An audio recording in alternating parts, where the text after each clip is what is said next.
আসসালামু আলাইকুম সুপ্রিয় দর্শক মন্ডলী, কেমন আছেন সবাই? আশা করছি যে যেখান থেকে আমাদের সাথে যুক্ত হয়েছেন সবাই সুস্থ আছেন, সুন্দর আছেন।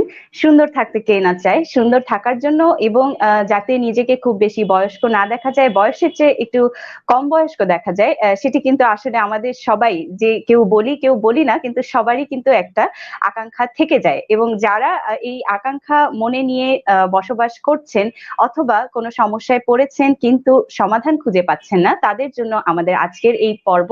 আমরা কিন্তু আছি মেডি লাইভের 690তম পর্বে। আমাদের আজকের এই পর্বটি স্পন্সর করেছে লা মানো অ্যাস্থেটিক অ্যান্ড লেজার সেন্টার, এবং আমরা আজকে কথা বলতে যাচ্ছি, বুঝতেই পারছেন সুপ্রিয় দর্শক মন্ডলী, অ্যান্টি এইজিং ট্রিটমেন্ট এবং নতুন দুটি নাম বোটক্স ও ফিলার। এই নতুন দুটি নামের খুঁটিনাটি বিষয় নিয়ে জানতে চাইবো। আমাদের সাথে উপস্থিত আছেন একজন বিশেষজ্ঞ চিকিৎসক। চলুন প্রথমে তার সাথে পরিচিত হয়ে নিই।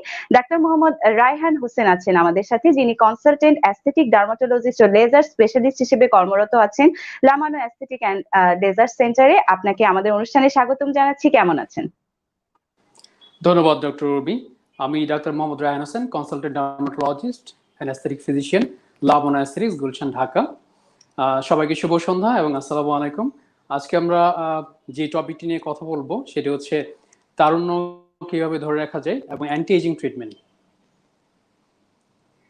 খুবই একটি গুরুত্বপূর্ণ বিষয় এবং সময় উপযোগী একটি বিষয় নিয়ে আমরা কথা বলতে যাচ্ছি। তো যেহেতু অ্যান্টি এইজিং নিয়ে আমরা কথা বলতে যাচ্ছি, শুরুতেই জানতে চাইবো যে এইজিং প্রসেস, এই প্রসেসটি আসলে কত বছর বয়স থেকে শুরু হয় এবং কিভাবে শুরু হয়?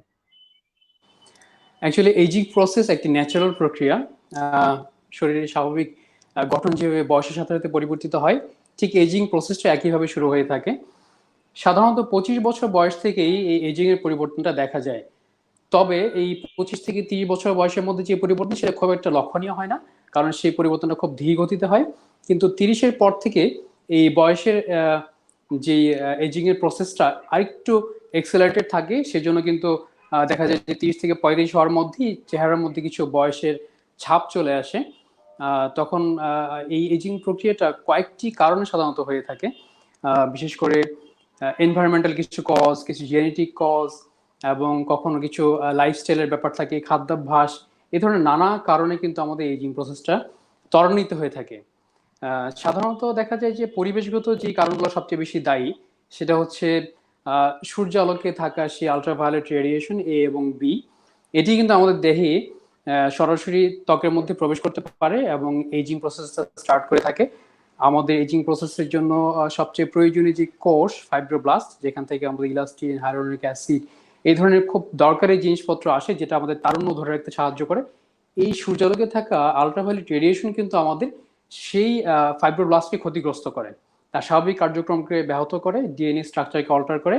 এবং এই জন্য যে ব্যক্তি বেশি বেশি সূর্যালোতে কাজ করেন কোনো প্রোটেকশন ছাড়া, তার কিন্তু এজিং প্রসেসটা একটু দ্রুত হয়ে থাকে।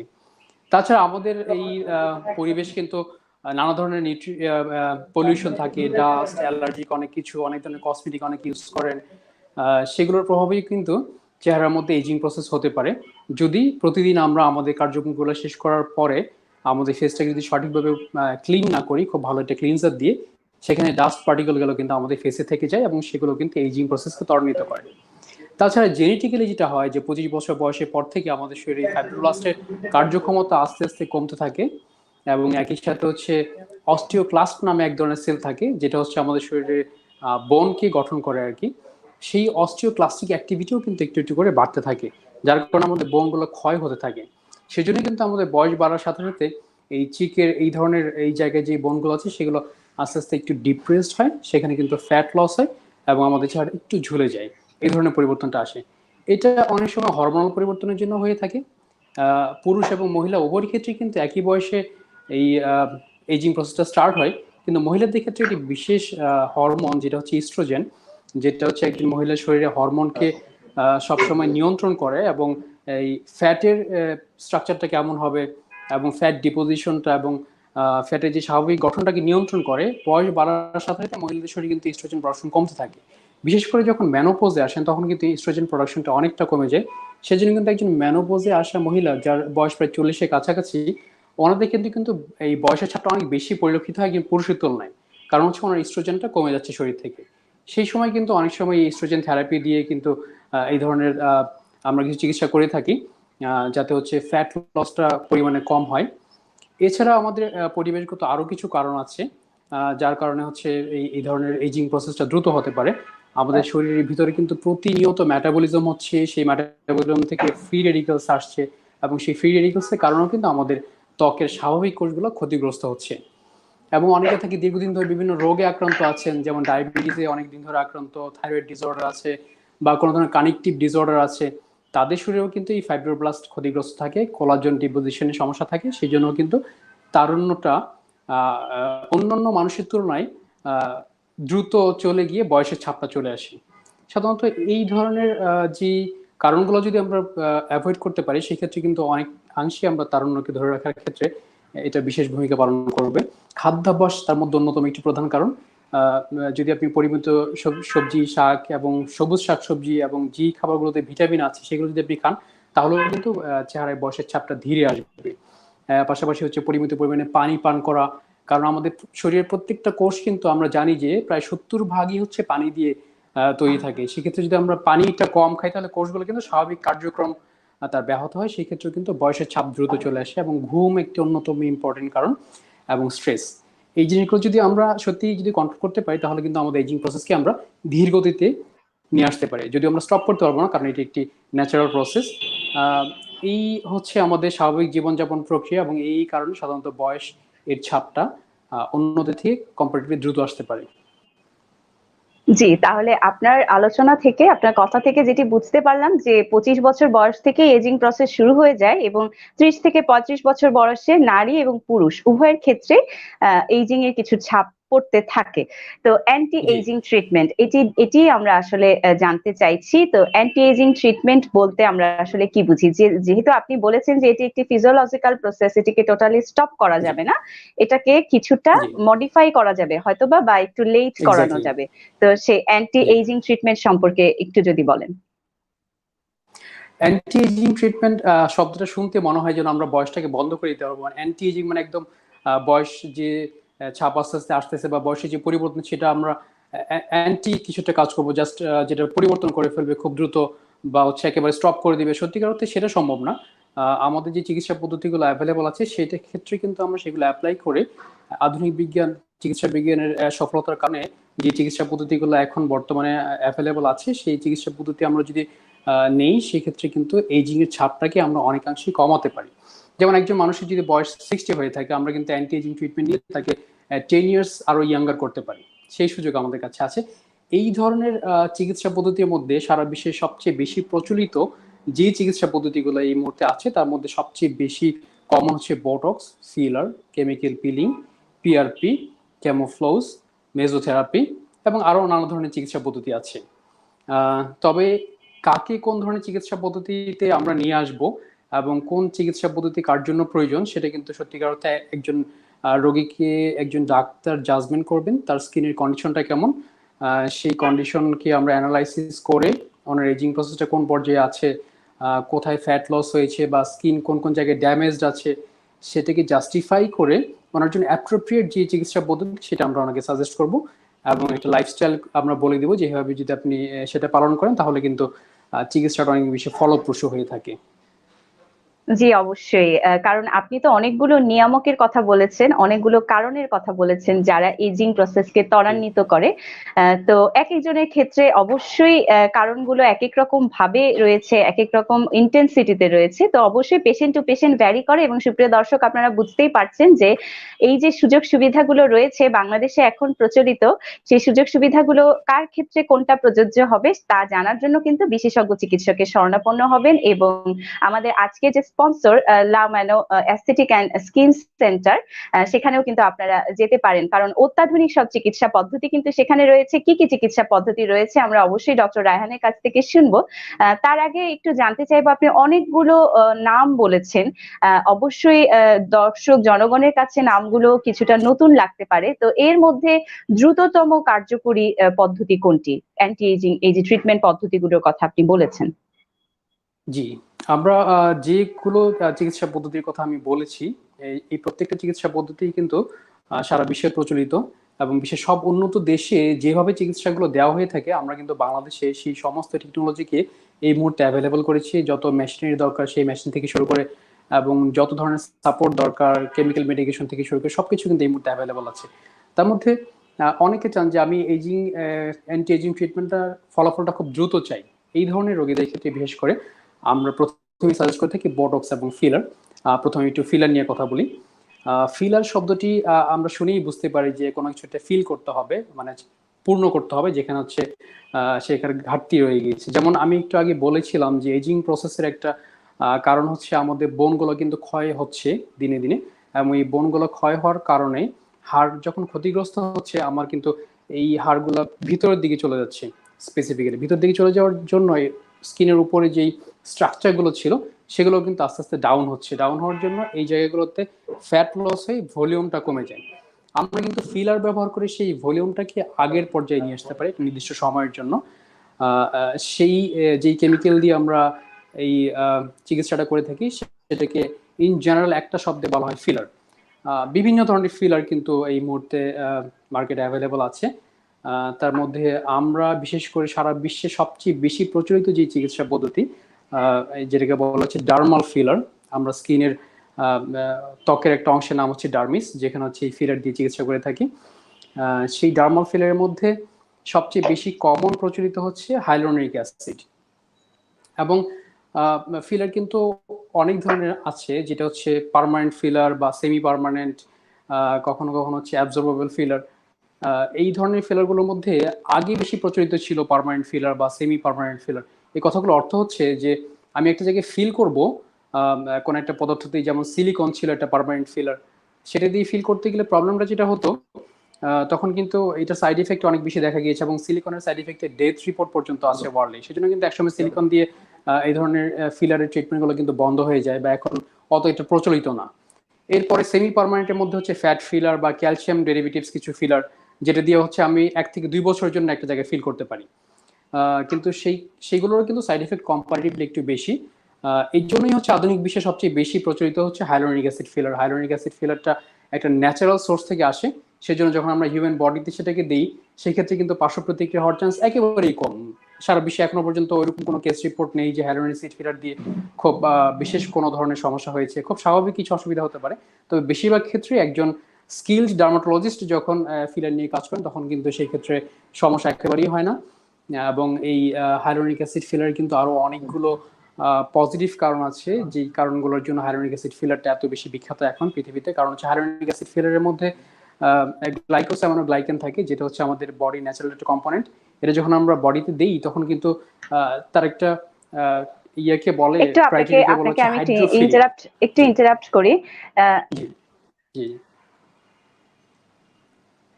সেটা হচ্ছে যে হায়ালুরোনিক অ্যাসিড ফিলার বলছেন। অ্যাসিড শব্দটা জি শুনে কিন্তু আমাদের দর্শকরা ভয় পেয়ে যাবে যে অ্যাসিড দিয়ে ফিল করবে কিনা। একটু যদি বুঝিয়ে দেন যে হায়ালুরোনিক অ্যাসিড এই আচ্ছা জিনিসটা কি, এটা কি ধরনের পদার্থ, জেল লাইক নাকি কিরকম, একটু যদি বলে দেন দর্শকদের উদ্দেশ্যে। আচ্ছা। হাইলোনিক অ্যাসিড, অ্যাসিড শব্দ শুনে মনে হচ্ছে যে এটা হয়তো অ্যাসিডিক কিছু একটা আমার বডিতে কোনো ধরনের কোনো ক্ষতি করবে। অ্যাকচুয়ালি তা না। এই হাইলোনিক অ্যাসিডটা যেহেতু প্রাকৃতিক একটা উৎস থেকে নিয়ে আসা হয়, এটা জাস্ট একটা জেলের মতো একটা পদার্থ, এবং একেবারে ট্রান্সপারেন্ট আর কি, দেখলে পানির মতো মনে হবে, বাস একটু ভিসকাস বা একটু আঠারো টাইপের পদার্থটা আর কি। কিন্তু এটা হিউম্যান বডিতে কোনো ধরনের অ্যাসিডিক কোনো রিয়েকশন করে না, বরং হচ্ছে এটা একটা নিউট্রিশনের কাজ করে। যখন আমি হাইলোনিক অ্যাসিড ফিলারটা ত্বকে আমরা ডার্মিসে দিই, সে কিন্তু আমার ত্বকে থাকা পানির সাথে মিশে সেই জায়গাটাকে নিউট্রিশাস একটা ইফেক্ট দেয় এবং নিউট্রিশনটাকে ইমপ্রুভ করে। সেজন্য আমার স্কিন কিন্তু আগে থেকে বেটার হয়। তার পাশাপাশি হচ্ছে এই হাইলোনিক অ্যাসিড আরো অনেক দিক থেকে এটা অনেক বেশি ইম্পর্টেন্ট, কারণ হচ্ছে এটা কয়েক ধরনের ভিসকসিটি থাকার কারণে এটা কিন্তু আমরা ত্বকের বিভিন্ন জায়গায় যেখানে হচ্ছে অনেক ভারী দরকার সেই জায়গায় দিতে পারি।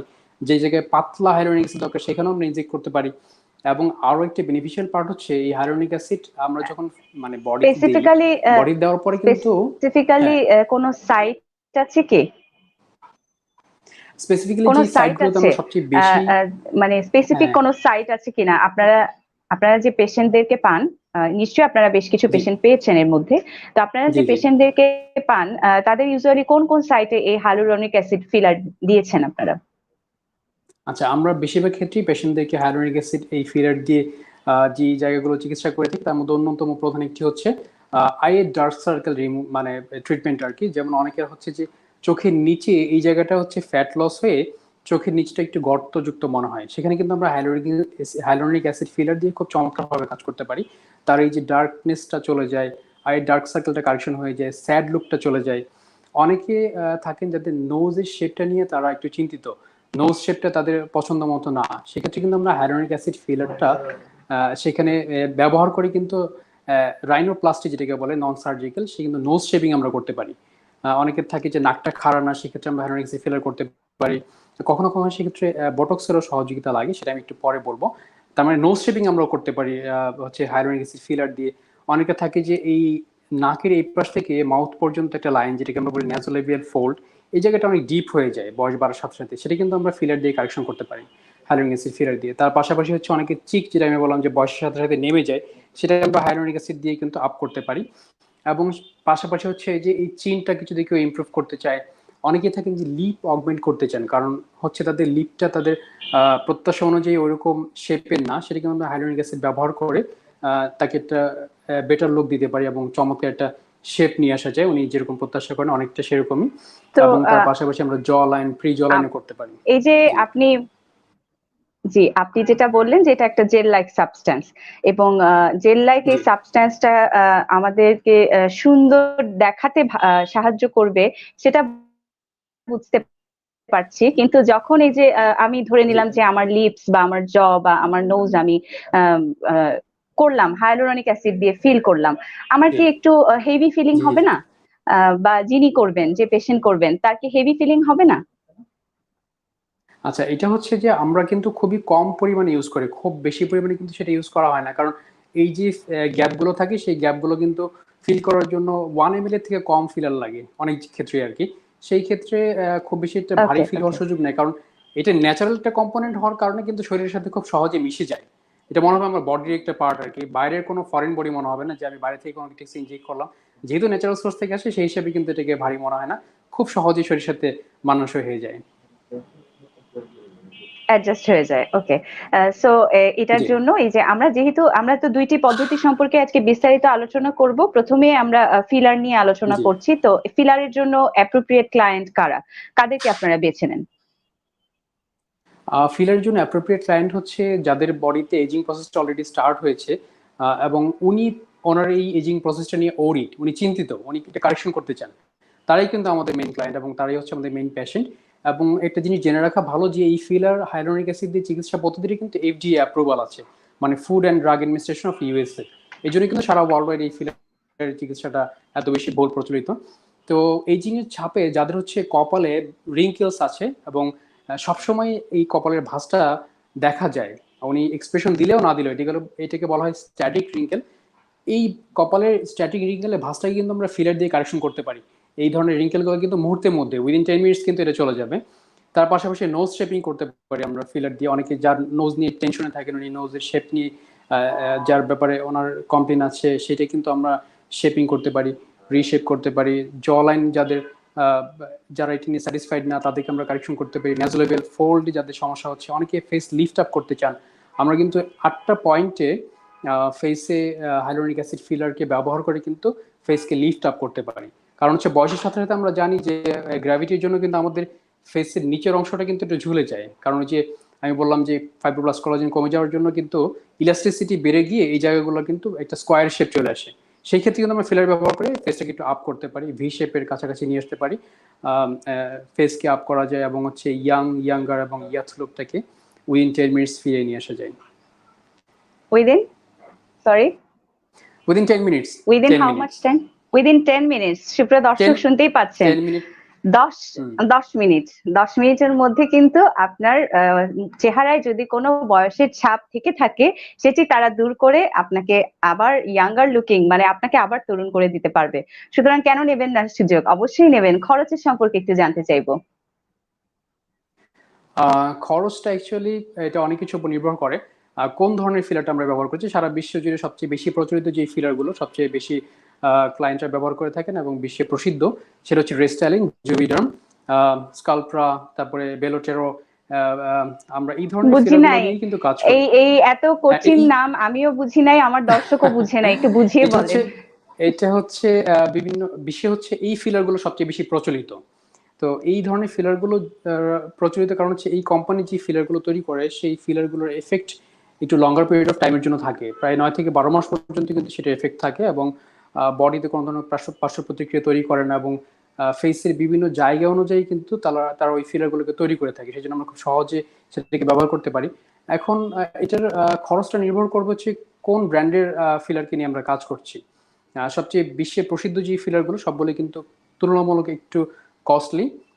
তারপরে এই ব্যাপারে বিস্তারিত জানার জন্য আমাদের এখানে ফোন নাম্বার দেওয়া আছে। দর্শকরা কিন্তু চাইলে সেই ফোন নাম্বার ব্যবহার করে অফিসে একটা কল দিয়ে কিন্তু ফিলারের ট্রিটমেন্টটা জেনে নিতে পারেন, কারণ এটা নির্ভর করে পেশেন্টকে আমরা কতটুকু এমএল ব্যবহার করব, কত এমএল দরকার, ওনার এজিং প্রসেসটা কোন পর্যায়ে আছে, কোন ব্র্যান্ডের ফিলার লাগবে, সেক্ষেত্রে কিন্তু এক কথায় এই ফিলারের কস্টটা কিন্তু বলার ডিফিকাল্ট। সেটা হচ্ছে পেশেন্টকে আমরা জাস্টিফাই করে ওনার জন্য অ্যাপ্রোপ্রিয়েট ফিলারকে যখন আমরা ঠিক করে দিব এবং কোন কাজটা আমরা ফিলার দিয়ে করব ওকে, ঠিক তখন আছে। কিন্তু না, আমরা আমরা এটা আসলে পেশেন্টকে আমরা ক্লিয়ার আসলে করে দিই। এক কথায় জি শুনতে চাইছিলাম না। আমরা আসলে এক কথায় শুনতে চাইছিলাম না, আমরা জি। একটা রেঞ্জ হয়তো বা শুনতে চাইছিলাম। ঠিক আছে, অসুবিধা নেই। সুপ্রিয় দর্শক, আপনারা আহ, কিন্তু এখানে হুম। নিচে আমাদের নিচে ফোন নাম্বার আছে, আপনারা ফোন করে শুনে নিতে পারবেন যে খরচের বিষয়টি যেটি ছিল। আমি একটু জানতে চাই পার্শ্ব প্রতিক্রিয়া সম্পর্কে। আপনি যদিও বলছিলেন যে পার্শ্ব প্রতিক্রিয়া একেবারেই নাই জি এবং বিশ্বে, বাংলাদেশ সহ সারা বিশ্বে এখন এটি খুব বহুল প্রচলিত একটি চিকিৎসা পদ্ধতি, অ্যান্টি এজিং ট্রিটমেন্ট। বাট তারপরও কি কোনো পার্শ্ব প্রতিক্রিয়াই হয় না যদি কেউ ফিলার ইউজ করে? আহ, পার্শ্ব প্রতিক্রিয়া একেবারে হয় না সেটা না।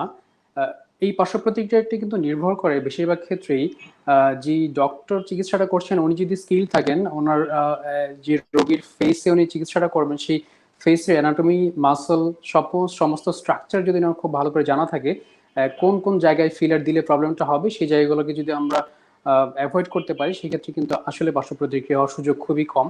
তারপরেও খুব বেশি পার্শ্ব প্রতিক্রিয়া হয় না সাধারণত। কিছু কিছু ক্ষেত্রে ফিলার ব্যবহার করার সময় পেশেন্ট একটু ব্যথা পায়, কিন্তু সেই ব্যথা কিন্তু কমানোর জন্য আমরা এখন অনেক আধুনিক পদ্ধতি নিয়ে এসেছি, কারণ এই ফিলারের মধ্যেই কিন্তু এখন অ্যানেস্থেশিয়া থাকে। যার কারণ হচ্ছে ফিলার আমরা ব্যবহার করার সময় ওই অ্যানেস্থেশিয়াটাই ফেসে যে জায়গায় আমরা ফিলার করছি সেখানে যে সেই জায়গাটাকে অ্যানেস্থেটাইজ করে দেয়, যার কারণে কিন্তু পেশেন্ট ব্যথা অনুভব করে না।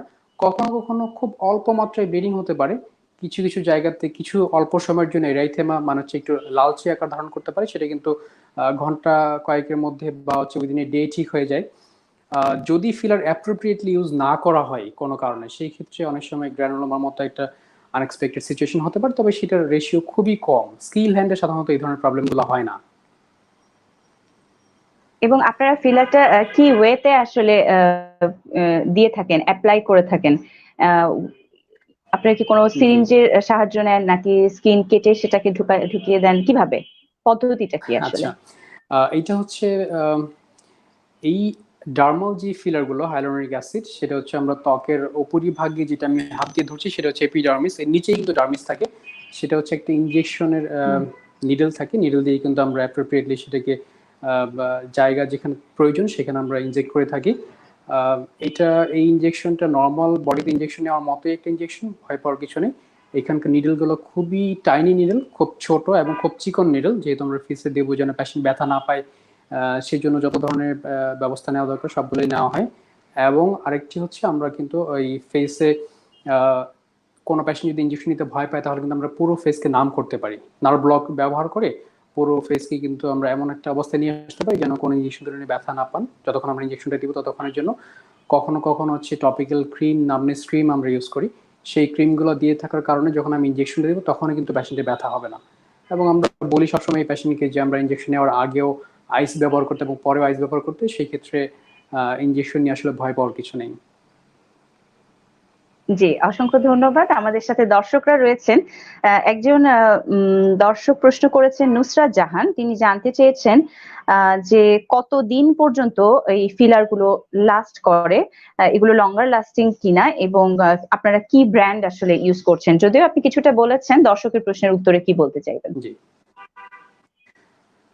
দর্শকের জন্য আমি বলতে চাই যে এই ধরনের ডার্মাল যে ফিলারগুলো আমরা ব্যবহার করে থাকি সেই ফিলারগুলোর ডিউরেশন হচ্ছে মানে কতদিন ধরে সেটা স্থায়ী হয় সেটা হচ্ছে 9 থেকে 12 মাস পর্যন্ত স্থায়ী হয়। ক্ষেত্র ভেদে একটু পার্থক্য হয় কোন কোন এরিয়াতে আমরা ব্যবহার করছি এবং কোন ধরনের কোন ব্র্যান্ডের ফিলার ব্যবহার করছি। ভালো ব্র্যান্ডের ফিলারগুলো কিন্তু একটু লঙ্গার লাস্টিং হয়ে থাকে। খুব ভালো মানের বেশি যে ফিলারগুলো ব্যবহার হয়ে থাকে রিস্টাইলিন, জুভিডার্ম, সাইটোসেল এবং হচ্ছে স্কাল্পট্রা বা বেলোটেরো, এই সবগুলোই কিন্তু খুব প্রসিদ্ধ ফিলার। আমরা কিন্তু আমাদের লামান অ্যাস্থেটিক্সে এই ফিলারগুলো নিয়ে কাজ করে থাকি। সো সেই ক্ষেত্রে কিন্তু পেশেন্ট আশ্বস্ত হওয়ার সুযোগ আছে যেহেতু আমরা ওয়ার্ল্ডের সবচেয়ে রেনাউন্ড যে ব্র্যান্ড সেগুলো নিয়ে কাজ করি। সো এই ব্র্যান্ড গুলোকে আপনারা নিশ্চয়ই ইম্পোর্ট করেন, মানে বাইরে এগুলো অবশ্যই বাইরে প্রডিউস এবং আপনারা নিয়ে আসছেন আর কি দর্শক বা রোগীদের জি জি সুবিধার্থে। জি, অবশ্যই। জি তো আশা করছি আমরা এই সুপ্রিয় এই দর্শক আপনি ফিলারগুলো আপনার সবগুলোই জি জি এই জি ফিলারগুলো বলুন। সবগুলোই কিন্তু বাইরে থেকে ইম্পোর্ট করা হয়ে থাকে কারণ এই ফিলার আমাদের বাংলাদেশ বা ইন্ডিয়াতে কোথাও তৈরি হয় না। সবগুলো ফিলারই কিন্তু বিশ্বের সাধারণত যে ব্র্যান্ডগুলো আমি বললাম এগুলো ইউএসএ ব্র্যান্ড, তারপর হচ্ছে ফ্রান্সের ব্র্যান্ড বা হচ্ছে ইউকে, এই ধরনের সবচেয়ে প্রসিদ্ধ যে কান্ট্রি সেখান থেকে কিন্তু তৈরি হয় এবং সেখান থেকে সরাসরি এটা ইম্পোর্ট করা হয়ে থাকে। সো এটি যেহেতু 9 মাস থেকে 1 বছর, আপনি সেরকম একটি ডিউরেশন বললেন যে একবার ফিল করার পর জি এই যে সৌন্দর্যের ইফেক্ট বা যে তারুণ্য সেটি 1 বছর পর্যন্ত স্থায়ী হবে। তো এই 1 বছর জি পরে এই স্থায়িত্বটা চলে যাবে কেন? যে হাইলুরোনিক অ্যাসিডটা দিয়ে ফিল করা হবে সেটি কি অ্যাবজর্ব হয়ে যাবে বডিতে নাকি কি হবে? চলে যাবে কেন? আমি একটা শব্দ প্রথমে ব্যবহার করেছিলাম যেটা হচ্ছে অ্যাবজর্বেবল ফিলার। এই হাইলোরিক অ্যাসিড গুলো হচ্ছে আমাদের শরীর অ্যাবজর্ব করে নেয়, সেই জন্য কিন্তু পার্শ্ব প্রতিক্রিয়া অনেক কম। 9 থেকে 12 মাসের মধ্যে সেটা আবার বডি অ্যাবজর্ব করে নেয়, কারণ হচ্ছে আমাদের বডিতে ন্যাচারালি হাইলোরোনাইডেজ নামে একটা এনজাইম তৈরি হয় যেটা হচ্ছে এই ফিলারকে ডিস্ট্রাক্ট করে। সেটা কিন্তু আমরা বডিতে যখন ফিলারটা ব্যবহার করি শরীরের নিজের ভিতরে থাকে যে হাইলোরোনাইডেজ সে কিন্তু আস্তে আস্তে এই ফিলারটাকে ডিস্ট্রয় করে এবং হচ্ছে 9 থেকে 12 মাসের মধ্যে সেটা অনেকটা আগের পর্যায়ে আসে, তখন কিন্তু আমাদেরকে রিফিল করতে হয়। এটা এটা রিফিল করতে হয়, হাইলুরোনিক রাইট? অ্যাসিড ফিলারের আরেকটা আরেকটা পজিটিভ পার্টও কিন্তু এটা, কারণ আমি আগে বলেছি যে কোথাও যদি আমরা বেশি ফিলার ব্যবহার করি সেখানে কিন্তু হাইলুরোনাইডিস দিয়ে আমরা সেটাকে নিউট্রালাইজও করতে পারি। অন্য যে পার্মানেন্ট ফিলার গুলো ছিল অনেকে বলে যে আমি পার্মানেন্ট ফিলার হতে বেটার হতো, যে আমি লাইফ লং আর আমাকে ফিল করতে হবে না। কিন্তু সেই পার্মানেন্ট ফিলার গুলো সবচেয়ে বড় সমস্যাটাই হচ্ছে এটা, যখন আপনি পার্মানেন্ট ফিলার ব্যবহার করবেন সে কিন্তু উইথড্র করার সুযোগ নেই এবং কোনো কমপ্লিকেশন যদি বা প্রবলেম হয়ে থাকে সেটা লাইফ লং প্রবলেম আর কি, সেখান থেকে বেরোয়ার সুযোগ নেই। সেই জন্যই কিন্তু পার্মানেন্ট ফিলার গুলো বিশ্বের প্রসিদ্ধ যে ডাক্তার এবং যে ইনস্টিটিউট কারোই কিন্তু এটা এখন আর ব্যবহার করছেন না আর কি। জি, খুব সুন্দর করে বুঝিয়ে বলেছেন। আমরা ফিলার সম্পর্কে আশা করছি একটি সম্যক ধারণা পেয়েছি। আমরা একটু বোটক্স সম্পর্কে শুনতে চাইবো। এটা কি? এটার প্রক্রিয়াটা যদি একটু বলেন। জি, বোটক্স হচ্ছে অ্যান্টি এজিং ট্রিটমেন্টের খুবই প্রসিদ্ধ একটি নাম। বোটক্সের এটা সংক্ষিপ্ত শব্দ বোটক্স, এটার পুরো নামটা হচ্ছে বটুলিনাম টক্সিন। এই টক্সিন শব্দটা শুনে কিন্তু পেশেন্টরা সবচেয়ে বেশি ভয় পায়। অ্যাকচুয়ালি ভয় পাওয়ার কিছুই নেই, কারণ হচ্ছে এই বটুলিনাম টক্সিনটা যখন তৈরি করা হয় তখন সেটাকে আমরা যখন শরীরে দিই তার আগে কিন্তু পিউরিফাই করা হয়। সেজন্য এটার আরেকটা নাম হচ্ছে পিউরিফাইড প্রোটিন। এখন কিন্তু বটক্সকে আমরা বটুলিনাম টক্সিনের থেকে বেশি বলেছি পিউরিফাইড প্রোটিন। পিউরিফাইড প্রোটিন কথাটা শুনতে ভয় পাওয়ার কিছু নেই, আর সত্যি সত্যি এটা একটা পিউরিফাইড প্রোটিন। এটার মেইন কাজই হচ্ছে আমরা যে মাংসপেশিগুলোতে দেই সেই মাংসপেশিতে তার যে নর্মাল কার্যক্ষমতা সেটাকে একটা নির্দিষ্ট সময়ের জন্য রিল্যাক্স করে দেওয়া। সেটা হচ্ছে বটুলিনাম টক্সিনের মেইন কাজ। আর বোটক্সটা সবচেয়ে বেশি প্রসিদ্ধ এই কারণ হচ্ছে বোটক্স এর মাধ্যমেও কিন্তু আমরা অ্যান্টি এজিং ট্রিটমেন্টের ফলাফলটা খুব দ্রুত পাই। সাধারণত যেদিন আমি বোটক্স করবো তার ইমিডিয়েট পরপরের রেজাল্ট বা 48 আওয়ার্সের মধ্যে ম্যাক্সিমাম রেজাল্ট আসে। কিছু কিছু ক্ষেত্রে 1 থেকে 2 সপ্তাহ পর্যন্ত অপেক্ষা করতে হতে পারে। সেই ক্ষেত্রে এটা অ্যান্টি এজিং ট্রিটমেন্টের মধ্যে ফিলারের পরপরই আরো দ্রুত কার্যকরী একটা চিকিৎসা পদ্ধতি। জি, আপনি আপনি খুব সুন্দর করে বলেছেন এবং আপনি কিন্তু প্রশংসিত হয়েছেন দর্শকদের কাছে। দর্শকরা প্রশংসা করেছে এবং আপনি ডার্মাটোলজিস্ট হিসেবে কিন্তু খুবই পারফেক্ট। কারণ আমাদের দর্শক বলেছেন, "ভেরি ধন্যবাদ। Smart and good looking doctor. May I know how can I remove my forehead wrinkle?" দর্শককে কিভাবে সাহায্য করতে পারেন? আচ্ছা, আহ, আপনাকে এই কোশ্চেনটা করার জন্য ধন্যবাদ ফার্স্টে। Yes, we can say how can you remove the wrinkles on forehead. পেশিং আমরা ইংরেজিতে বলবো নাকি বাংলায়? আমার মনে হয় ইজি হবে নাকি। If he is in foreigner I G can G, speak বাংলায় ইংলিশ, নো বলুন। প্রবলেম।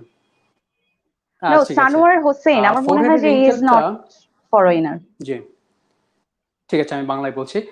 ফোরহেডের রিঙ্কেলটা কিন্তু রিমুভ করার জন্য আহ, যদি সেটা ডাইনামিক রিঙ্কেল, আমি একটু বলছি ডাইনামিক রিঙ্কেল বলতে কি বুঝি। আমরা যখন ফেশিয়াল এক্সপ্রেশন দিই, যখন হচ্ছে আমি আমার আইব্রাউ গুলো উপরের দিকে তুলি, এরকম এক্সপ্রেশন দিই, তখন যেই ধরনের রিঙ্কেল গুলো আসে এগুলোকে বলা হচ্ছে ডাইনামিক রিঙ্কেল। আর যখন আমি স্ট্যাটিক সিচুয়েশনে থাকি, যেমন আমি এই মুহূর্তে যেভাবে আছি, এই সময় যদি আমার ত্বকে যদি রিঙ্কেল থাকে সেটা হচ্ছে স্ট্যাটিক রিঙ্কেল।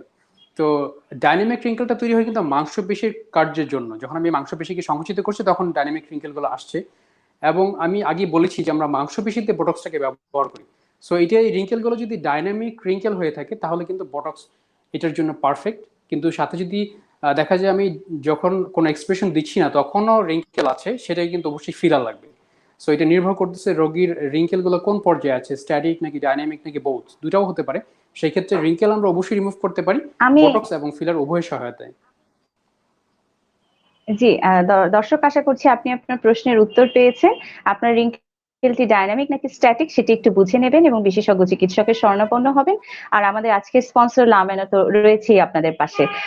ডক্টর, আমি একটু জানতে চাইবো যে যেটাকে আপনি ডাইনামিক রিঙ্কেল বলছেন, সেটি তো ইউজুয়ালি পরে আমরা জি আমাদের আইব্রাউজ যখন উপরের দিকে উঠাই তখন ফোরহেডে একটা রিঙ্কেল তো জি পড়েই, সেটা কেউ রিমুভ করে ফেলতে চায়। জি। আহ, এরকম পেশেন্ট আপনারা পান যে আইব্রো উপরে তুলবে কিন্তু এটা হচ্ছে রিঙ্কেল কি, পড়বে না, এরকম পেশেন্ট আসে? এটা হচ্ছে যখন এইজ ধরেন আপনার হচ্ছে 45 প্লাস বা 40 প্লাস, সবার ক্ষেত্রে কিন্তু একই রকম হয় না। অনেকের রিঙ্কেল গুলো অনেক বেশি প্রমিনেন্ট থাকে। উনি যখন আইব্রাউকে উপরের দিকে তুলছেন তখন রিঙ্কেল গুলো এত বেশি প্রমিনেন্ট যে এটা দেখতে খারাপ লাগে, উনি নিজে সেটা পছন্দ করেন না। এই ধরনের যারা আছেন যে না ওকে। আমি আমার রিঙ্কেলকে রাখতে চাই না, তাদের ক্ষেত্রে হচ্ছে আমরা বটক্স করে সেটাকে কারেকশন করে দেই। এটা সবার জন্য না। এবং সেই ক্ষেত্রে কিন্তু আমরা একটা জিনিস খেয়াল করি সবসময়, বটক্স দিয়ে ফোরহেড রিঙ্কেল কারেকশন করার সময় এমন ভাবে কারেকশন করি যেন তার ফেশিয়াল এক্সপ্রেশনও থাকে এবং রিঙ্কেলস গুলোও চলে যায়। এটা বোথ এফেক্ট যেন থাকে। আমরা কিন্তু পুরোপুরি এমন একটা সিচুয়েশন নিয়ে আসি না যে উনি আর কখনো ফেশিয়াল এক্সপ্রেশনই দিতে পারবেন না, শুধু রিঙ্কেল গুলো চলে গেল। এটা কিন্তু অনেকটা রোবটিক ফেস লাগে। আমরা সাধারণত এটা মেনটেন করার চেষ্টা করি যেন ন্যাচারাল লুকটাও থাকে, আবার রিঙ্কেলসটাও যেন চলে যায়। এটা বটক্স দিয়ে কিন্তু আমরা জি, আরো অনেকগুলো অসংখ্য। কাজ করতে পারি। স্পেসিফিক্যালি এখন তো আমরা আমরা বোটক্স নিয়ে, আমরা ফোরহেড নিয়ে কথা অবশ্যই বললাম বোটক্স নিয়ে, জি রাইট, আমরা তো বোটক্স নিয়ে কথা এখনো বলিনি, আমরা শুধু বোটক্স কি জিনিস সেটা জি বুঝিয়েছি। আমরা রাইট। বোটক্স নিয়ে ডিটেইলে কথা বলবো। দর্শক আর মাসুদুর রহমান খান তিনি প্রশ্ন করেছেন অ্যান্টি এজিং কোনো ক্রিম ব্যবহার করা যাবে কিনা, তিনি জানতে চেয়েছেন। অ্যান্টি এজিং ক্রিম, এইটা এই এই শব্দটি ব্যবহার করে বাজারে কিন্তু নানা ধরনের ব্র্যান্ডের নানা ক্রিম আছে। সেখান থেকে আপনার ত্বকের জন্য কোনটি দরকার, আপনার এইজ কত, আপনার ফেসের কন্ডিশনটা কি। আমরা কিন্তু লামাতে যেটা করি, আমাদের একটা ফেসিয়াল অ্যানালাইজার আছে। আমরা কিন্তু শুরুতেই পেশেন্টকে ফেসটাকে অ্যানালাইজ করে নিই। এটা একটা 3D অ্যানালাইজার। এই অ্যানালাইজার দিয়ে কাজ করার জন্য আমাদের সুবিধাটা হচ্ছে যে আপনার ফেসের অ্যাকচুয়াল কন্ডিশনটা কি সেটা আমরা আগে নোট ডাউন করি। নোট ডাউন করে আপনার ফেসের জন্য অ্যাপ্রোপ্রিয়েট ট্রিটমেন্ট কোনটা, সেটা কি বটক্স, ফিলার, কেমিক্যাল পিল না পিআরপি, নাকি শুধুমাত্র ক্রিম দিয়েই সেটা চলে যাবে, সেটা কিন্তু অ্যানালাইজ করার পরে আপনাকে দেখার পরে আপনার সাথে কথা বলে আপনার বয়স এবং পারিপার্শ্বিক সমস্ত অবস্থা, অন্য কোনো রোগ, অন্য কোনো ওষুধ খান কিনা, সবকিছু জেনে তারপরে নির্ধারণ করে থাকি। তবে অ্যান্টি এজিং ট্রিটমেন্টের যদি কোনো ক্রিম কোনো প্রসিদ্ধ ব্র্যান্ডের হয়ে থাকে সেই ক্ষেত্রে আপনি হয়তো ব্যবহার করতে পারেন। তবে অবশ্যই সেটা উচিত হবে একজন বিশেষজ্ঞ ডাক্তারের পরামর্শ নিয়ে তারপর ব্যবহার শুরু করা। জি, মাসুদুর রহমান খান, আপনাকে প্রশ্ন করার জন্য ধন্যবাদ এবং আশা করছি আপনি আপনার প্রশ্নের উত্তর পেয়েছেন। নুসরাত জাহান ধন্যবাদ জানিয়েছেন তার পূর্ববর্তী প্রশ্নের জন্য এবং একই সাথে তিনি আরেকটি প্রশ্ন করেছেন। She is on her early 30s and she sees some fine lines on the both sides of her eyes, especially when she smiles. So তিনি জানতে চেয়েছেন যে আপনি কোনটি প্রিফার করবেন তার জন্য, বোটক্স নাকি বোটক্সের জন্য তিনি বেশি ইয়াং হয়ে যান, তিনি early 30s। Early thirties botox করার জন্য খুব যে ইয়াং হয়ে যায় তা না। আমি যেহেতু বলেছি যে 25 এর পর থেকে এজিং প্রসেসটা স্টার্ট হয়, কিছু কিছু পারিপার্শ্বিক কারণে কিন্তু সেই এজিং প্রসেসটা আরো দ্রুততর হতে পারে। স্বাভাবিক যে প্রক্রিয়া সেখান থেকে আমি যে বললাম যে এই ধরনের জীবনযাপন না করার কারণে বয়সের ছাপ আরো দ্রুত আসতে পারে, তাদের ক্ষেত্রে কিন্তু এই 30তেই কিন্তু রিঙ্কেলটা একটু প্রমিনেন্ট হতে পারে। এবং হচ্ছে অনেক ক্ষেত্রে হয় যে হাসার পরে চোখের পাশে যে রিঙ্কেল তৈরি হয় সেটাকে আমরা বলি ক্রাউস ফিট, কারণ হচ্ছে কাকের পা গুলোর মতো থাকে এই ধরনের রিঙ্কেল গুলো। সেই রিঙ্কেল গুলো যদি পেশেন্ট মনে করে থাকেন যে ওনার ক্ষেত্রে উনি রিঙ্কেল গুলো চান না, সেই ক্ষেত্রে আমরা বটক্স ব্যবহার করে কিন্তু সেই রিঙ্কেলটাকে খুব সহজেই দূর করে দিতে পারি। এবং শুধু ক্রাউসফিটে না, আরো অনেক জায়গায় আমরা করতে পারি। ক্রাউসফিটে বটক্স ব্যবহার করা কিন্তু এই মুহূর্তে এফডিএ দিয়ে অ্যাপ্রুভাল আছে। সো এটা একটি প্রসিদ্ধ চিকিৎসা পদ্ধতি, আর্লি 30-তে করা যাবে, ইটস ফাইন। খুব বেশি আর্লি হয়ে যাবে সেটা না, তবে নির্ভর করবে রোগীকে দেখার পরে এবং তার রিঙ্কেলের মানে সিচুয়েশনটা কি এবং স্ট্যাটাসটা দেখে আর কি। জি অবশ্যই। আপনি একজন ডার্মাটোলজিস্ট, তো আমাদের পেশেন্টরা, আমাদের দর্শকরা কিন্তু স্কিন রিলেটেড অন্যান্য প্রবলেম নিয়েও কথা বলতে চাইছেন। Should I take the questions? জি, ওকে। আমরা আজকে সুমা, যেহেতু সময় সংক্ষিপ্ত, আপনি কমেন্ট করতে বলতে পারেন, আমরা পরবর্তী সময় সেটার উত্তর দেওয়ার চেষ্টা করবো অন্য কোনো লাইভে। ঠিক আছে, ধন্যবাদ। দর্শক, আপনারা যারা আমাদেরকে প্রশ্ন করেছেন, আমাদের আজকের যে আলোচনার বিষয়, এই আলোচনার বিষয়টির বাইরে যারা প্রশ্ন করেছেন, আপনারা অপেক্ষায় থাকুন। অবশ্যই আপনাদের প্রশ্নের উত্তর আমাদের ডক্টর দিয়ে দেবেন হয়তো কমেন্টে। যেহেতু আমাদের সময় স্বল্পতা আছে, আমরা আমাদের আলোচনার দুইটি বিষয়ের মধ্যে একটি নিয়ে আলোচনা করেছি, আরেকটি বিষয় নিয়ে একটু আলোচনা করতে চাইবো। আশা করছি আপনারাও পছন্দ করবেন সেই আলোচনাটি। আমরা বোটক্স নিয়ে কথা বলছিলাম। তো বোটক্স এর জন্য আসলে অ্যাপ্রোপ্রিয়েট ক্লায়েন্ট কারা এবং বোটক্স কোন কোন সাইটে ইউজুয়ালি ইউজ করা হয়, পদ্ধতিটি কি একটু যদি বলে দেন। জি, বটক্সের জন্য ক্লায়েন্ট হচ্ছে তারাই যাদের হচ্ছে বয়সের ছাপটা কম্পারেটিভলি বেশি এবং বয়সের ছাপের কারণে ফেসে রিঙ্কেলস তৈরি হয়েছে, এই ধরনের ক্ষেত্রে আর কি। রিঙ্কেলগুলো সাধারণত ফোরহেডে হয়ে থাকে, চোখের পাশে, যেটাকে আমরা ক্রসফিট বলে থাকি। কারো কারো রিঙ্কেলস কিন্তু আসে হচ্ছে এই মুখের চারপাশে, যেটাকে বলে স্মোকার্স লাইন। যারা বেশি স্মোকিং করে থাকেন তাদের কিন্তু এই ধরনের লাইন তৈরি হয়ে থাকে। কারো কারো ক্ষেত্রে হচ্ছে বানি লাইন্স থাকে নাকের এই দুই পাশে, যখন আমরা হাসি আমরা জানি যে বানি বলতে কি বোঝায়, ওদের কিন্তু এইখানে একটা লাইন থাকে, অনেকেই লাইনটা পছন্দ করে না, সেটাও কিন্তু এক ধরনের রিঙ্কেল, সেটা আমরা বোটক্সের মাধ্যমে চিকিৎসা করতে পারি। তার পাশাপাশি একটা অন্যতম চিকিৎসা পদ্ধতি হচ্ছে নোজ শেপিং। আপনারা জানেন যে একসময় কিন্তু নাকের শেপের জন্য আমরা সবাই প্লাস্টিক সার্জারির দিকে ঝুঁকতাম। এখন কিন্তু বেশি এই নাক ঠিক করার জন্য প্লাস্টিক সার্জারির হার কিন্তু অনেক কমে এসেছে। কারণ হচ্ছে আমরা প্লাস্টিক সার্জারি পার্মানেন্ট চিকিৎসা পদ্ধতি, কোনো কারণে যদি কোনো রোগীর প্লাস্টিক সার্জারি করার পরে তার নোজ শেপটা পছন্দ না হয়, সেই ক্ষেত্রে কিন্তু ব্যাক করার সুযোগ থাকে না। কিন্তু আমরা যেটা বলি মেডিকেল রাইনোপ্লাস্টি, বটক্স এবং ফিলার করার মাধ্যমে নোজে যে শেপিংটা করে থাকি, সেই শেপিং কিন্তু আমরা নাকটা খাড়া করতে পারি। অনেকের নাকটা একটু নিচের দিকে নামানো থাকে, সেটাকে আমরা টিপ কিন্তু আপ করতে পারি বটক্স ব্যবহার করে। অনেকের এই যে নেজাল ফ্লেয়ার বলে আমরা এই জায়গাটাকে, নাকের যে ছিদ্র এটা একটু আকারে বড় থাকে, দেখতে খারাপ লাগে, অনেকে চান যে আমি এটাকে দূর করতে চাই, সেটা কিন্তু আমরা বটক্স ব্যবহার করে নোজটাকে শেপ করতে পারি। অনেকের থাকে হচ্ছে মুখের এই লাইনগুলো নিচের দিকে নেমে গেছে, সেটা কিন্তু আমরা এখানে মাসলে হচ্ছে ডাউ মাসল বলে এটাকে, ডিপ্রেস ট্রায়াঙ্গুলার অরিস, এই মাসলে কিন্তু আমরা বটক্স ব্যবহার করে ওনার মাউথের এই ধরনের লাইনসগুলোকে দূর করতে পারি। তার পাশাপাশি হচ্ছে আমরা বটক্স ব্যবহার করে ফেসিয়াল স্লিমিং করতে পারি। আমাদের অনেকেই থাকে যে বয়সের সাথে সাথে এই জায়গায় মাসল, যেটা মাসেটের মাসল, এই মাসল কিন্তু হাইপারট্রফিড হয়ে যায়, দেখতে মনে হয় যে আমার মুখটা একটু চওড়া। তাতে কিন্তু আমরা বটক্স ব্যবহার করে এই ফেসটাকে স্লিম করে দিতে পারি একটা নির্দিষ্ট সময়ের জন্য। নেফারতিতি নামে একজন বিখ্যাত ক্যারেক্টার আছেন, যেটা হচ্ছে ইজিপশিয়ান ক্যারেক্টার, আপনারা গুগলে সার্চ করলেই পাবেন। এটা একটা প্রসিদ্ধ চিকিৎসা পদ্ধতি। এই মুহূর্তে সবাই নেফারতিতি নেক লিফট বলে একটা বোটক্সের নতুন একটা শব্দ এসেছে। নেফারতিতি নেকটা এবং হচ্ছে এই জ লাইনটা খুব সুন্দর, অনেকে চান যে এই জ লাইনটা আমি এরকম করতে চাই, তাদের ক্ষেত্রে কিন্তু আমরা বটক্স ব্যবহার করে এই নেফারতিতি নেক লিফট আমরা করতে পারি। তার পাশাপাশি গলার নিচে এই জায়গার মাংসপেশিকে বলা হয় প্লাটিজমা। এই প্লাটিজমা মাসলগুলো বয়সের কারণে অনেক সময় ঝুলে যায়, আমরা কিন্তু বোটক্স ব্যবহার করে তার কিন্তু নেক লিফট করতে পারি, এই ঝুলে যাওয়া মাংসপেশিগুলোকে কিন্তু আরো টাইট করতে পারি। সেটাও কিন্তু বোটক্সের আরো একটি অন্যতম প্রধান চিকিৎসা পদ্ধতি। শুধুমাত্র ফেসের যে বিউটিফিকেশন বা ইয়াঙ্গার লোকের জন্য আমরা বোটক্স ব্যবহার করি তা কিন্তু না, বোটক্স কিন্তু আধুনিক চিকিৎসা পদ্ধতিতে মেডিকেল অনেক রোগের কারণেও কিন্তু আমরা চিকিৎসা মানে করে থাকি বটক্স দিয়ে। তার পাশাপাশি যাদের হাইপার হাইড্রোসিস আছে, যেমন হচ্ছে অতিরিক্ত ঘাম হয় এক্সিলাতে বা হচ্ছে আর্মপিটে, অতিরিক্ত ঘামের কারণে উনি হয়তো সোশ্যাল কোনো এরিয়াতে যেতে ভয় পান একটা ব্যাড স্মেলের জন্য, গতানুগতিক যে মেডিকেল চিকিৎসা পদ্ধতি সেখানে কিন্তু এই ধরনের ঘামগুলো খুব বেশি যে কারেকশন হয় তা না, আমরা কিন্তু আধুনিক চিকিৎসা পদ্ধতি সহায়তা নিয়ে মানে বটক্স করে কিন্তু 4 থেকে 6 মাসের জন্য এই ঘামটাকে বন্ধ করতে পারি। এক্সিলাতে হোক, সেটা হাতে হোক বা বডির অন্য কোনো পার্টে যেখানে তার ঘামের মাত্রা অতিরিক্ত অসহ্য করার মতো, সেটাও কিন্তু আমরা চিকিৎসা করতে পারি আপনি বটক্সের আপনি মাধ্যমে। তার যেহেতু পাশাপাশি আরেকটা জি আপনি যেহেতু জি হাইপারহাইড্রোসিস নিয়ে কথা বলছিলেন, তো আমাদের একজন দর্শক অনেকক্ষণ থেকে অপেক্ষায় আছেন, লাক্সমান রয়। তিনি কিন্তু প্রশ্ন করেছেন এই জি ধরনের একটি সমস্যা নিয়ে, আমার পায়ের তালু ঘামে এবং তা থেকে দুর্গন্ধের সৃষ্টি হয়, এমনকি বর্ষার সময়ও পা ভেজা থাকে এবং ফেনা তৈরি হয়। তার বয়স হচ্ছে ২৬ বছর। তাকে কিভাবে সাহায্য করতে পারেন? জি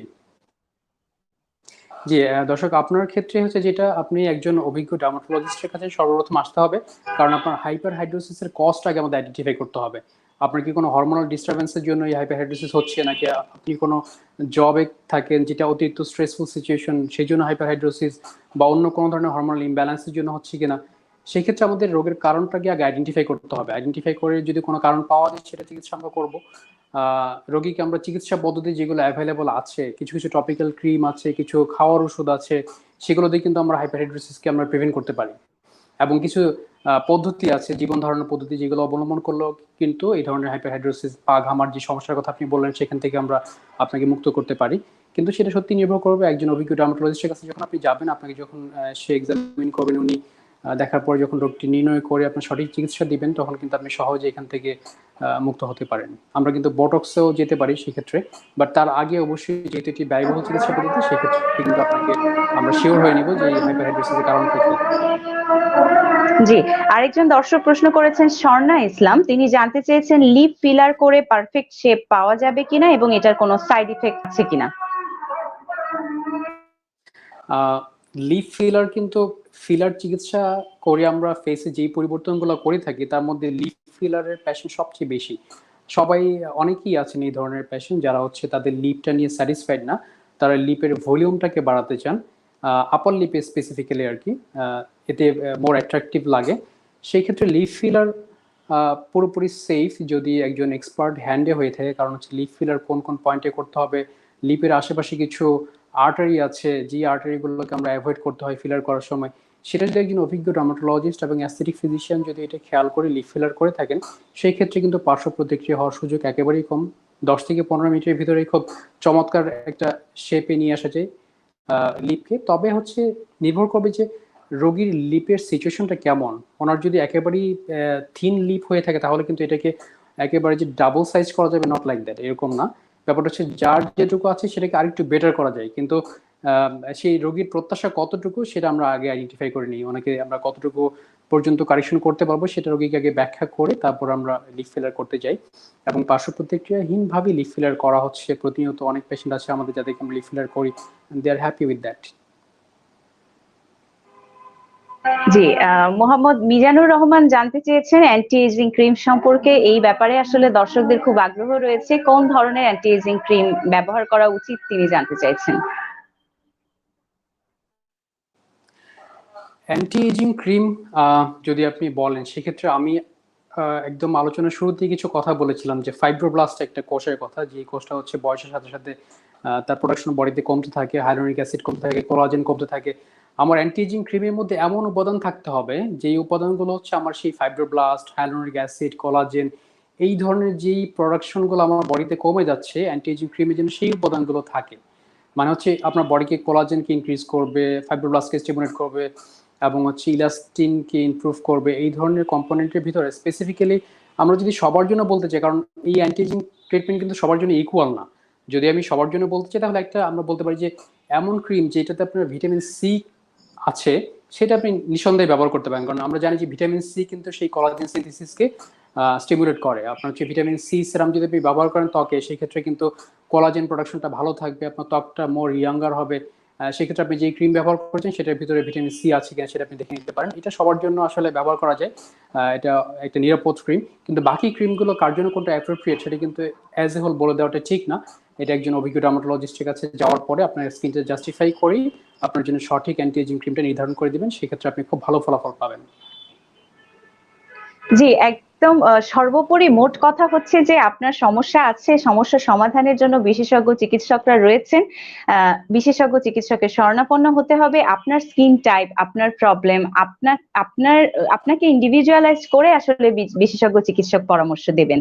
এটাই হচ্ছে মোদ্দা কথা। আমরা অনুষ্ঠানের প্রায় শেষ পর্যায়ে চলে এসেছি। একেবারে শেষে আমাদের আজকের যে sponsor La Mano aesthetic and laser centre কি কি সুযোগ সুবিধা, কি কি ট্রিটমেন্ট পদ্ধতি দিচ্ছে দর্শকদেরকে বা রোগীদেরকে সে সম্পর্কে একটু যদি বলেন।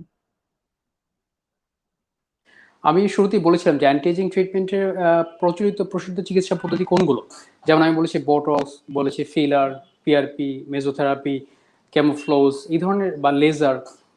লেজার কিন্তু আধুনিক বিশ্বে খুবই বিখ্যাত একটি চিকিৎসা পদ্ধতি। আমাদের কাছে লামোনেতে বিশ্বের সবচেয়ে প্রসিদ্ধ লেজারগুলোর আমাদের কাছে রয়েছে আপনার ত্বকের চিকিৎসা করার জন্য, এবং পাশাপাশি পিআরপি, বোটক্স, ফিলার করার জন্য যত ধরনের ইকুইপমেন্ট থাকা দরকার এবং যে ধরনের সাপোর্ট থাকা দরকার, সমস্ত সাপোর্ট কিন্তু আমাদের রয়েছে। সেই জন্য অ্যান্টি এজিং ট্রিটমেন্টের একটা কমপ্লিট চিকিৎসা পাওয়ার জন্য আমরা পুরোপুরি প্রস্তুত। যে কোনো পেশেন্ট যদি আমাদের কাছে আসেন, সেই ক্ষেত্রে আমরা ওনাকে জাস্টিফাই করে ওনার জন্য অ্যাপ্রোপ্রিয়েট চিকিৎসা পদ্ধতি সবগুলো আমাদের কাছে অ্যাভেলেবল আছে। আমরা পরবর্তী কোনো একটা লাইভে বাকি অ্যান্টি এজিং ট্রিটমেন্টের বিস্তারিত, পিআরপি বা লেজার দিয়ে আমরা কিভাবে চিকিৎসা করি, মেসোথেরাপি কি, সেগুলো নিয়ে অনেক বিস্তারিত আলাপ করব। আজকে তো বোটক্স এবং ফিলার সম্পর্কে আমরা সংক্ষিপ্ত আলোচনা করলাম।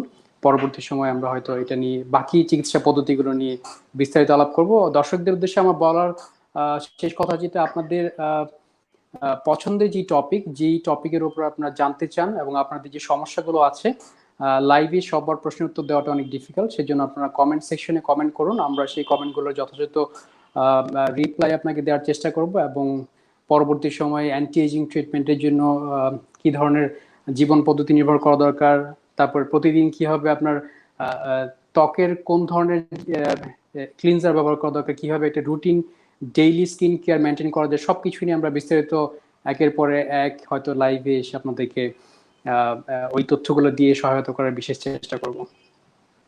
ইনশাআল্লাহ আমরা আশায় থাকবো, আমাদের দর্শকরা আশায় থাকবেন। সুপ্রিয় দর্শক, আমাদের সাথে এতটা দীর্ঘ সময় ধরে ছিলেন এবং পরবর্তী পর্বগুলোতেও থাকবেন সেই আশাবাদ ব্যক্ত করছি। লামেনাকে ধন্যবাদ জানাচ্ছি আমাদের এই পর্বটির সঙ্গে থাকবার জন্য, এবং অবশ্যই ডক্টর রায়হান আপনাকে তো ধন্যবাদ জানাচ্ছি এত সুন্দর করে এই যে নতুন দুটি চিকিৎসা পদ্ধতি বোটক্স এবং ফিলার, এই দুটি সম্পর্কে আমাদেরকে এবং আমাদের দর্শকদেরকে মেডিটক আমার ডাক্তারের আজকের পর্বটির মাধ্যমে অবগত করেছেন, সেজন্য ধন্যবাদ জানাচ্ছি। সুপ্রিয় দর্শক, আমরা কিন্তু আজকের এই পর্বটির একেবারে শেষ প্রান্তে চলে এসেছি। যেতে যেতে আমি ডাক্তার তামান্না মাহমুদ উর্মি সবাইকে জানিয়ে যাচ্ছি শুভ সন্ধ্যা। আসসালামু আলাইকুম। আসসালামু আলাইকুম, সবাই ভালো থাকবেন। পরবর্তীতে হয়তো আর কোনো লাইভে দেখা হবে, সে পর্যন্ত ভালো থাকুন। আল্লাহ হাফেজ।